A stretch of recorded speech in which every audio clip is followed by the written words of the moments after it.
안녕하십니까. 말씀 질문으로 시작하고자 합니다. 성도들이 가장 빈번하게 사용하는 단어는 무엇일까요? 하나님, 사랑, 은혜, 아멘 같은 말을 많이 씁니다. 하지만 가장 많이 쓰는 단어는 주님일 것입니다. 이 노예제도가 폐지된 현대 사회에서 이 주종관계를 나타내는 단어는 이 단어를 저희는 가장 많이 사용을 하고 있습니다. 종이나 노예가 존재하지 않을 때 주님이란 말은 모순이라 할 수 있습니다.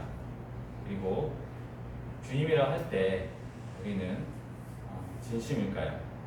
왜냐하면 누군가를 주님이라고 부르는 사람은 자기를 종 혹은 노예라고 하는 것이기 때문입니다. 일상에서 습관처럼 주님을 말할 때마다 우리는 내가 종입니다, 노예입니다 생각하고 있나요? 이에 대해 성경은 어떻게 말씀하시는지 궁금합니다. 주님을 나타내는 성경 원어는 헬라어 큐리오스 혹은 데스포테스입니다. 이 단어들은 가시인을 거느린 통치자를 가리킨다는 사전적인 정의가 있습니다.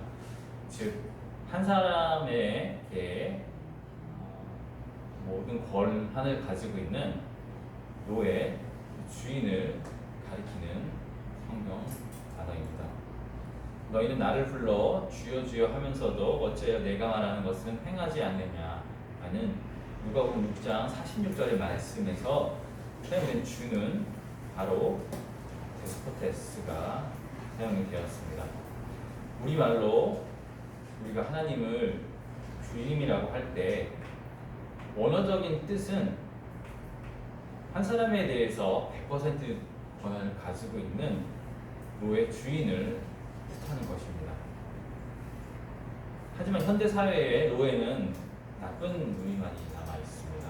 그렇기 때문에 주님이라는 말이 노예에게 절대적인 복종을 요구하는 노예 주인이라는 것은 적용하기가 어렵습니다.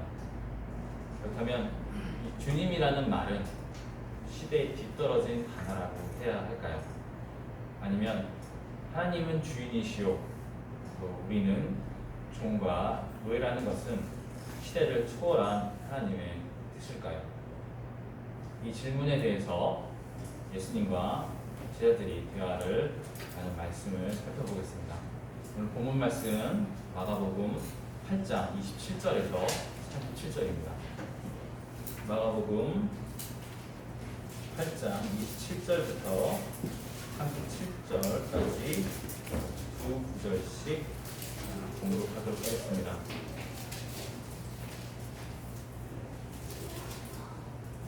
예수께서 제자들이 빌립보 가이사라 여러 마을로 나가실새 길에서 제자들에게 물어 이르시되 사람들이 나를 누구라고 하느냐?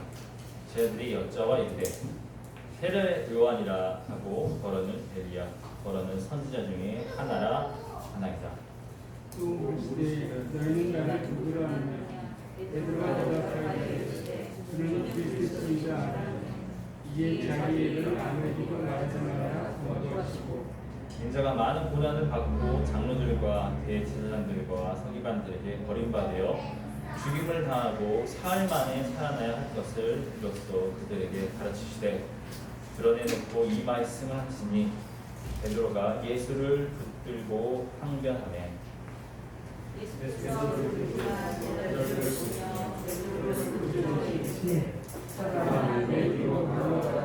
내가 하나님을 생각하지 아니하고 그저 사람을 생각하는 것 하시고 무리와 제자를 불러주시되 누구든지 나를 따라오려거든 자기를 버리고 자기 십자가를 지고 나를 따를 것이니라.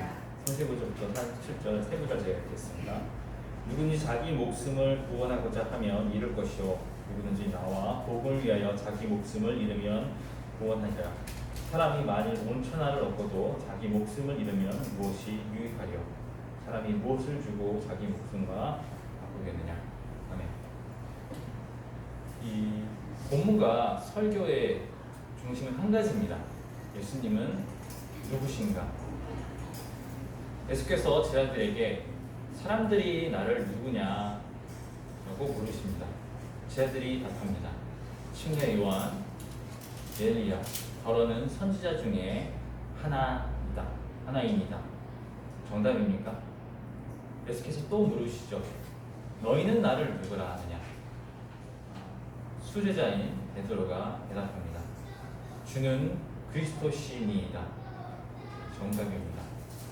예수님은 주님이시요 구원자이십니다. 바요나 시원아 내가 복이 있도다. 이를 내게 알게 한 이는 혈육이 아니요 하늘에 계신 내 아버지이시니라. 또 내가 네게 이르노니 너는 베드로라. 내가 이 반석 위에 내 교회를 세우리니 음부의 권세가 이기지 못하리라. 마태복음 16장에서 17, 18절에서 주님께서 베드로에게 하신 말씀입니다. 이처럼 바른 대답을 한 베드로를 주님께서는 칭찬 그리고 축복을 하십니다. 그리고 이제야 제자들이 예수께서 주님이시오 구원자이심을 깨달은 후 인자가 세상에 오신 이유를 가르치십니다. 많은 고난을 받고 장로들과 대제사장들과 서기관들에게 버림받아 죽임을 당하고 사흘 만에 살아나야 될 것을 비로소 가르치십니다. 그런데 베드로의 다음 행동이 당혹스럽습니다. 마가복음 8장 33절입니다. 드러내놓고 이 말씀을 하시니 베드로가 예수를 붙들고 항변하매 그리고 상황은 급변합니다. 예수께서 돌이키사 제자들을 보시며 베드로를 꾸짖어 이르시되 사탄아 내 뒤로 물러가라. 내가 하나님의 일을 생각하지 아니하고 도리어 사람의 일을 생각하는도다. 무엇이 잘못된 것일까요? 이 급변하는 이 칭찬과 또 사탄이라는 이 급변하는 상황에서 너희는 나를 누구냐라는 질문에 대한 이 베드로의 깨달음이 부족했음이 나타난 것입니다. 베드로는 예수님을 주는 그리스도 신이다라고 답했습니다. 이 베드로가 예수님을 그리스도, 즉 구원자이심을 깨달은 것은 의심의 여지가 없습니다. 침례 요한이나 엘리야 혹은 다른 선지자들보다 주님께서 훌륭하시다는 것은 그가 주님을 따라다니면서 본 것이고 또 그런 가르침을 직접 들었습니다. 그러나 베드로는 진정 예수님을 주님으로 생각하지 않았음을 보입니다. 그것이 마가복음 8장 33절입니다. 드러내놓고 이 말씀을 하시니 베드로가 예수를 붙들고 항변하매 종이 주인이 하려는 일을 막고 또 그거에 대해서 뭔가 반론을 제기한다는 것은 이 주종관계에서는 있을 수가 없는 일입니다. 현대사회에서 사는 우리들도 이 사극이나 또 책을 통해서 알고 있는 지식으로 이것이 잘못이라는 것을 알 수 있습니다. 그런데 하물며 이 노예 제도가 존재하던 시대에 살고 있던 베드로가 진정 예수님을 주님으로 생각했다면 주님께서 하시려는 일들을 붙들고 그에 대해서 반론을 제기할 수는 없는 것입니다. 그리고 또한 성경에서 종이라는 단어를 원어적으로 살펴보면 베드로의 주님이라는 고백이 얼마나 이 말뿐이었는지가 더더욱 나타납니다. 성경에서 사용된 종이라는 단어는 둘로스입니다. 둘로스는 신약 성경에서 약 130회 이상이 등장합니다. 이 둘로스라는 단어는 의미가 분명합니다. 그 뜻은 노예입니다.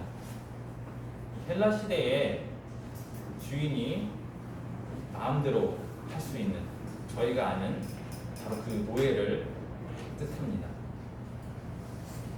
그래서 그렇기 때문에 강조를 다시 하면, 베드로가 진심으로 예수님을 주로 인정을 했다면 자신을 이 노예로 고백을 했어야 합니다. 이 성경의 저자는 의도적으로 이 둘루스라는 단어를 사용했음이 분명합니다. 종이 아닌 이 노예로 기록을 하고자 했던 것이죠. 만약 저자가 종을 뜻하고 싶었다면 다른 단어를 선택했을 것입니다. 성경에 적힌 시대에는 이 종으로 번역하기 합당한 다른 단어들이 있었습니다. 예를 들면 디아코노스는 나중에 집사가 되는 디콘의 어원이 되는 단어가 있었습니다. 그리고 레이브루고스라는 종교적인 일을 수행하는 사람의 뜻을 가지고 있는 단어도 있었고, 또 종으로 번역되는 또 다른 언어인 테라포는 고상한 업무를 담당하는 권위 있는 사람을 일컬었습니다. 이런 단어들이 있었음에도 불구하고 신약 성경에서는 들로스란 단어를 130회 이상 사용을 합니다. 다시 강조하자면 성경의 저자는 분명하게 하나님은 주인이시고 우리는 노예라고 말한 것입니다. 그렇지만 이 성경을 번역을 할 때에 이 둘로스는 노예 대신 종으로 번역이 되어 의미가 희미해집니다. 어떤 의미에서 우리는 왜 성경 번역자들이 이 둘로스의 의미를 희석시켰는지 이해할 만합니다. 이 노예라는 단어가 너무도 이 부정적인 의미를 떠오르게 해서 본능적으로 피하고 싶은 충동을 우리는 느낍니다. 조선시대의 노비나 흑인 노예를 사용했던 미국 역사를 생각해 보십시오. 노예 제도가 악으로 정해진 것을 생각을 할 때에 성도들에게 그리스도의 노예가 되십시오라고 쉽게 말할 수가 있었겠습니까? 성경 번역자들의 이 고뇌가 느껴집니다. 이러한 고뇌는 저희가 복음을 전할 때에도 마찬가지입니다. 복된 소식이 노예가 되는 것이라는 것은 이 불신자들에게 매력적이지도 않고 또 어처구니 없는 얘기일 것입니다. 그렇기 때문에 우리 시대의 복음은 예수님을 주인으로 삼고 순종하는 것 대신 그리스도와 인격적인 관계를 맺는다라는 용어로 변했습니다. 그리스도와 인격적인 관계를 맺는다는 것 속에 예수님의 주되심이 있나요? 이러한 복음은 예수님을 우선 구주로 받아들이고 나중에 그분의 권위에 순종할지 안 할지 결정은 나중에 한다라는 말입니다. 바꿔 말하면 본문에서 베드로의 행동으로 돌아가 보시죠. 베드로가 예수님을 붙들고 항변할 때 베드로는 예수님과 인격적인 관계를 가지고 있었습니다. 하지만 그러한 수제자에게 예수님께서 어떻게 말씀을 하셨죠? 베드로를 꾸짖어 이르시되 사탄아 내 뒤로 물러가라. 내가 하나님의 일을 생각하지 아니하고 도리어 사람의 일을 생각하는도다. 예수님이 이 땅에 계시는 동안 수많은 사람들이 예수님을 주로 인정을 하고 인격적인 관계를 맺고 있었습니다. 그 중에 유다가 있죠. 심지어 사탄도 예수님을 주로 인정하지는 않았지만 인격적으로 구원자로는 인정을 했습니다.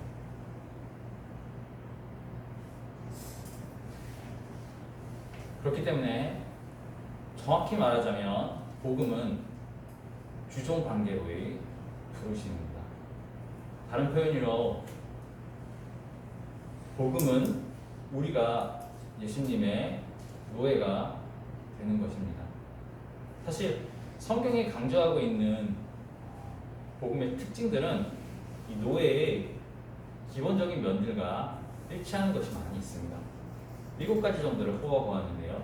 첫 번째는 선택되었다는 것입니다. 에베소서 1장 4절 5절 그리고 베드로전서 1장 2절 2장 9절에서 말씀하고 있습니다. 두 번째는 값을 주고 샀다. 고린도전서 6장 20절 그리고 7장 23절입니다. 세 번째는 주인의 소유이다. 로마서 14장 7절에서 9절 그리고 고린도전서 6장 19절 디도서 2장 14절입니다. 네 번째는 삶의 모든 것에서 주인을 전적으로 의지한다. 고린도후서 9장 8절부터 11절 그리고 빌립보서 4장 19절입니다. 다섯 번째, 삶의 끝에 자신이 한 일을 하나님께 고해야 하고 로마서 14장 12절. 여섯 번째, 심판을 받으며 고린도후서 5장 10절. 마지막 일곱 번째로 그리스도에 의해 쫓겨나든지 상을 받듯이 할 것입니다.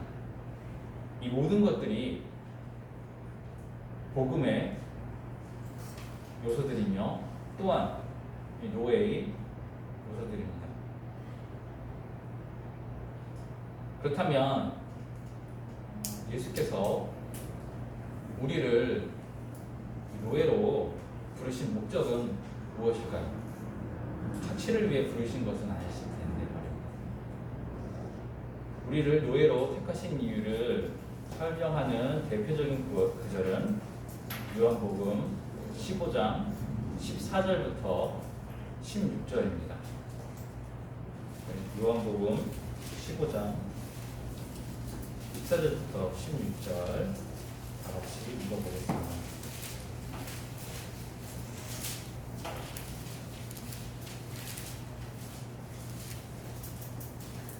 너희는 내가 명하는 대로 행하면 곧 나의 친구라. 이제부터 너희를 종이라 하지 아니하니 종은 주인이 하는 것을 알지 못함이라. 너희를 친구라 하였노니 내가 아버지께 들은 것을 다 너희에게 알게 하였음이라. 너희가 나를 택한 것이 아니요 내가 너희를 택하여 세웠나니 이는 너희로 가서 열매를 맺게 하고 또 너희 열매가 항상 있게 하여 내 이름으로 아버지께 무엇을 구하든지 다 받게 하려 함이라. 16절에서 목적에 대해서 말씀을 하십니다. 이는 너희로 가서 열매를 맺게 하고 또 너희 열매가 항상 있게 하여 내 이름으로 아버지께 무엇을 구하든지 다 받게 하려 함이라. 다들 아시다시피 요한복음 15장은 성도들이 열매를 맺는 것과 또 하나님께서 기도 응답을 하시는 것에 대해서 곳곳에 적혀있는 그런 말씀입니다. 하지만 또한 오늘 저희가 이야기한 주님과 또 이 노예라는 것을 놓고 볼 때에 예수님 안에 거하고 또 예수님께서 명하는 대로 행하라는 이 복음에 대한 복종에 대한 말씀들이 같이 적혀 있습니다. 이 어찌 보면 둘이 같이 있을 수 없는 이 모순과 같은 이 말씀들의 핵심은 신분입니다. 예수님은 창조주이시며 우리는 피조물입니다. 이 신분의 차이는 똑같은 인간들 사이에 나눠놓은 주인과 또 노예라는 것보다 더 큰 차이입니다. 얘가 적정한지는 모르겠지만 이 로봇과 제작자의 차이 같은 것입니다. 자신이 만든 이 로봇에 대해 제작자는 주인이 되는 것을 당연하게 생각할 것입니다. 당연한 일이죠. 하지만 이 요한복음 15장 14절 16절을 읽어보면 주인이신 예수님께서는 노예인 우리들에게 친구라고 말씀하십니다. 이 원래 노예는 주인이 하는 것을 알지 못합니다. 그리고 주인이 하는 일에 대해서 이유나 설명을 들을 권리도 없습니다. 그러나 예수님은 제자들에게 아무것도 숨기지 않으셨습니다. 내가 내 아버지께 들은 것을 다 너희에게 알게 하였습니다. 요한복음 15장 15절 말씀입니다. 따라서 제자들은 예수님께 단순한 노예 이상이었습니다. 친구이기도 했으며 예수님의 생각과 의도를 알 수 있었습니다. 이 모든 통치자들에게는 신하들 중에서 자신의 사적인 문제까지 털어놓을 수 있는 친구들이 있었습니다. 예수님은 노예들에 향해서 친구라고 말씀을 하셨습니다. 그리고 이 이야기가 그 말뿐이 아니라는 것을 십자가에서 증명하셨습니다. 이것을 사도 바울은 빌립보서 2장에서 너무도 아름답게 표현을 했습니다. 2장 6절 8절입니다. 다들 아시는. 그는 근본 하나님의 본체시나 하나님과 동등됨을 취할 것으로 여기지 아니하시고 오히려 자기를 비워 종의 형체를 가지사.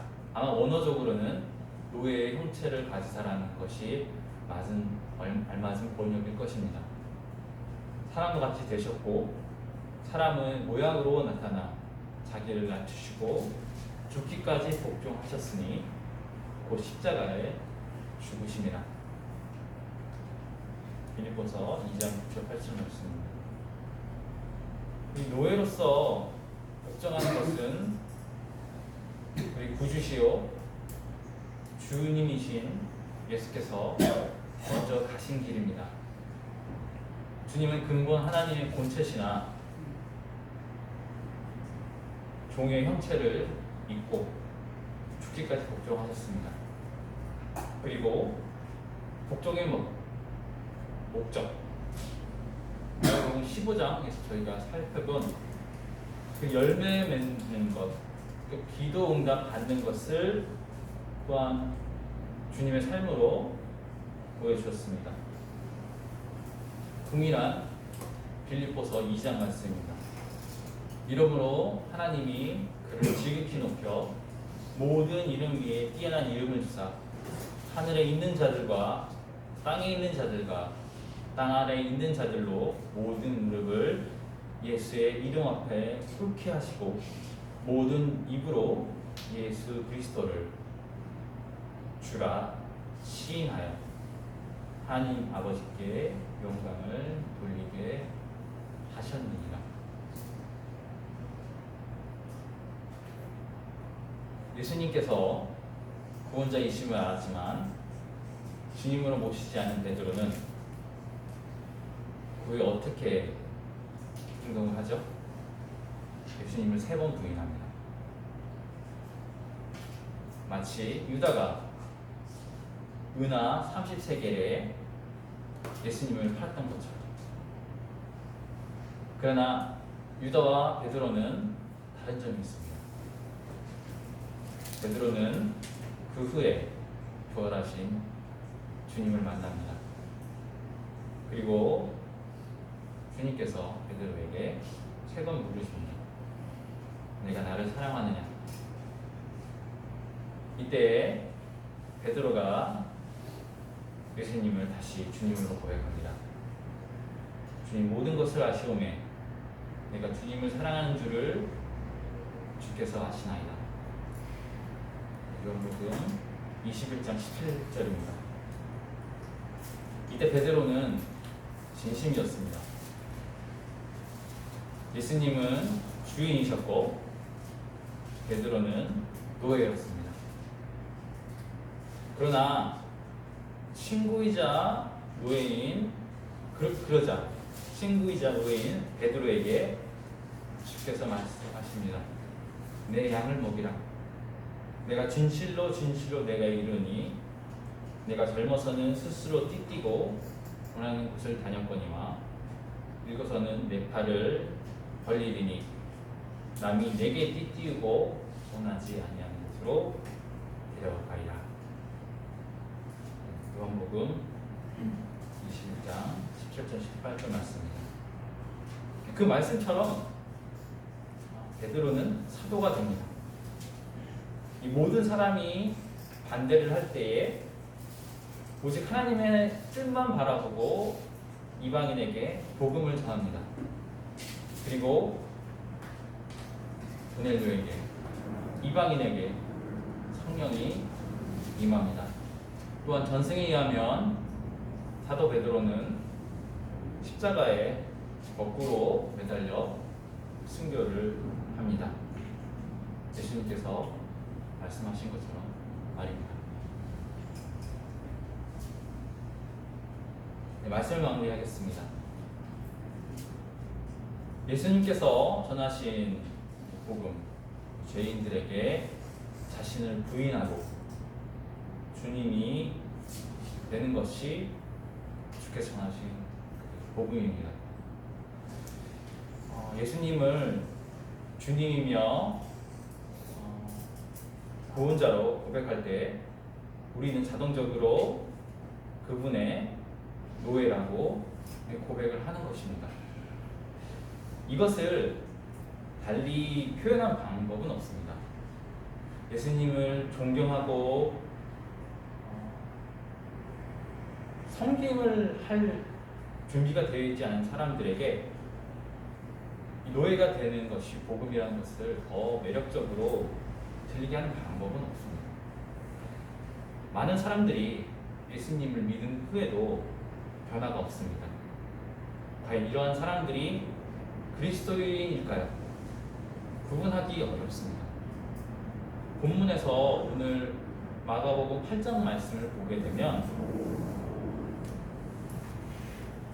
제자였던 베드로도 예수님을 붙잡고 항변을 했습니다.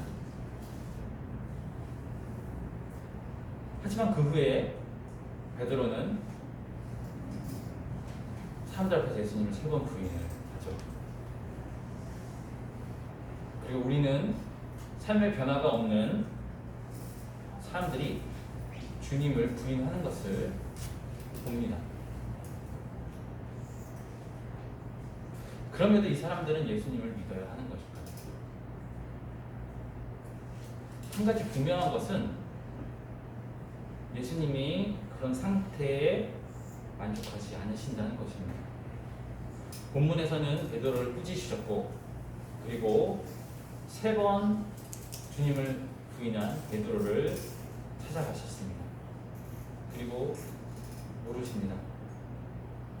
요한의 아들 시몬아, 내가 나를 사랑하느냐? 그리스도인들은 가장 빈번하게 주님이라고 합니다. 현대사회에서 노예제도는 폐지되었죠. 그럼에도 스스로 노예가 되는 것은 굴욕적인 것일까요? 뭔가 손해보는 것일까요? 이에 대해 앞서 노예의 삶을 산 믿음의 선배들이 리뷰라고 말할 수 있는 말들을 남겨주셨습니다. 하시겠습니다. 내가 사망의 음침한 골짜기로 다닐지라도 해를 두려워하지 않을 것은 주께서 나와 함께 하심이라. 주의 지팡이와 막대기가 나를 안위하시나이다. 주께서 내 원수의 목전에서 내게 상을 차려주시고 기름을 내 머리 위에 부으셨으니 내 잔이 넘치나이다. 시편 13편 4절로 말씀 기도드리겠습니다.